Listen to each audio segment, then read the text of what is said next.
Hello everyone, welcome to my another blog. আজকে আমার weight loss জার্নির ডে 18। তবুও আজকের দিনটা ছিল ভীষণ ভীষণ ব্যস্ততম। সকাল 7টা নাগাদ ঘুম থেকে উঠে পড়েই আমি চলে এসেছি সোজা আমার কেকের ঘরে, কারণ আজকে সারাদিন আমাকে প্রচুর কেক বানাতে হবে।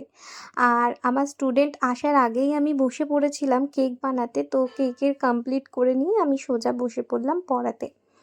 আর দেখো মোটামুটি এইটুকুনি রেডি হলো, তো তারপরে আবারও আমাকে কাজ করতে হবে।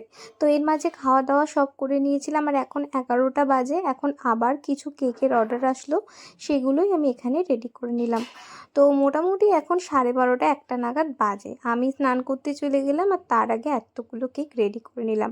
আর আজকের কিছু অর্ডার ছিল নবদ্বীপ থেকে। তো দিদি অন্য জায়গায় স্কুলে যায়, তো আমাকে বলেছিল ট্রেনে যদি কেকটা আমি দিয়ে আসি তাহলে অর্ডারটা কনফার্ম করবে। তো আমিও রাজি হয়ে যাই।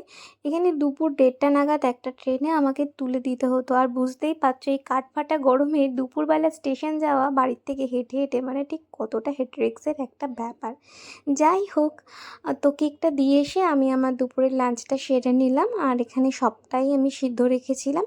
আর এখন বাজে রাত্রি 9:30। হ্যাঁ, কনস্ট্যান্ট আমি এখনও কাজ করছি। তো আজকে কোনো ছুটি নেই কাজের, এখন এগুলো বানাবো। তো এই তো ছিল আজকের আমার গোটা দিনের ব্লগ। কেমন লাগলো জানিও। ভিডিওটা ভালো লেগে থাকলে একটা লাইক করে দিও।